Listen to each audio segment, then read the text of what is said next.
preparation teams together to begin to work to prepare for the summit, and we had received no response to our inquiries from them. I think the American team's fully prepared. I think we're rocking. I think we're ready.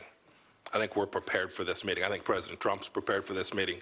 We were fully engaged over the past weeks to prepare for this meeting. All right. Earlier today, Secretary of State Mike Pompeo responding to a very harsh Democratic criticism from a number of senators said, you botched it. You weren't ready for this. You didn't see it coming. He, of course, had a very different point of view. What that was coming was the walking out of these talks that were scheduled for next month. Now, what happens now is anyone's guess. To the Heritage Foundation's James Carafano. James, what the Democrats, at least in this hearing, were trying to say is you guys botched it. You didn't read the tea leaves correctly. You say what? Whoa. So I'm really shocked that you know, they hit the spin cycle.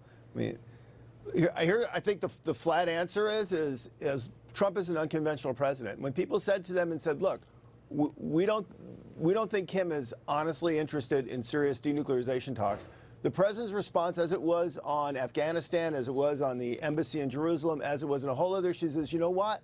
He says, I will give this guy the benefit of the doubt. Convince me that conventional wisdom is wrong. And so the U.S. allowed Kim the opportunity to try to come and negotiate differently. Kim decided not to do that. The president, I think, unremarkably pulled the plug. And to be fair to the president and his Secretary of State, the questions and the blistering questions coming from New Jersey Democratic Senator Bob Menendez were a little rich, seeing as Menendez was damning the administration for talking to Kim Jong-un or not talking to him. Either way, it was a no-win situation. And saying that the misreads and inconsistencies from the foreign policy team were tanked this. I would say more inconsistencies from the North Korean leader himself, especially after that second meeting with the Chinese leader. Anyway, what do you make of the role China played in all of this? Man, this is like a soap opera with nuclear weapons.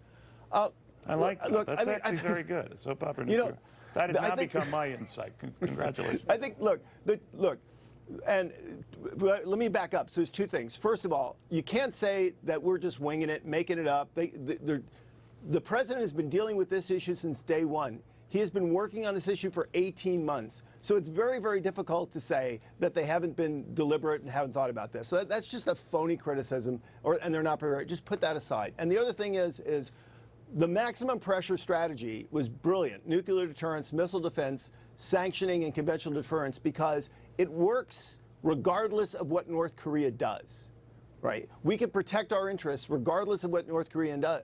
So they can bounce around all they want, and our interests are still protected. So the president prepared for an eventuality exactly like this. If the North Koreans weren't serious about negotiating, it didn't matter, because we could still protect our interests.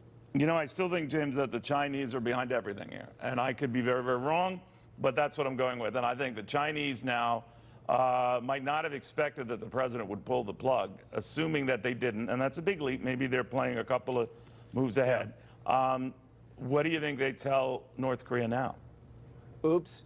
Hey, you know, the other thing I think the administration has done right is they weren't stupid enough to try to link North Korea and the South China Sea and the debate over trade. They run all of those on their own track, and that's really smart, because that keeps them from getting, you know, tied up in knots. Because if they were so concerned about North Korea, they wouldn't have turned around and bounced the Chinese from the RIMPAC exercise, for example, over the South China Sea.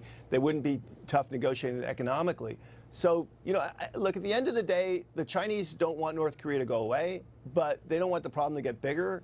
They're just going to do the minimum they can to get by. And our strategy has to be designed to assume that the Chinese are going to do the as least they could do, like the college student that, as long as I get a C and pass, I'm good. Were you following me in college? So in the end, you see there's a good likelihood that talks resume. It's just a matter of when? Well, the most important thing to remember, I think, because I never thought we were on a path to conflict here. Yeah. I mean, the diplomacy was to give the North Koreans an alternative way to get out of this, right? The opposite of talking is not war, right? The opposite of talking is we're not talking. And at some point, if the North Koreans want to change the conditions that they're under, and the Chinese can't solve that for them, the Russians can't solve that for them, the South Koreans, we're the only people that can solve that. The alternative of not talking has got to be talking. James, a soap opera, nuclear weapons. Brilliant, brilliant. Thank you very, very much. We'll explore that, the nuclear weapons part as well, and the fallout for stocks right after this.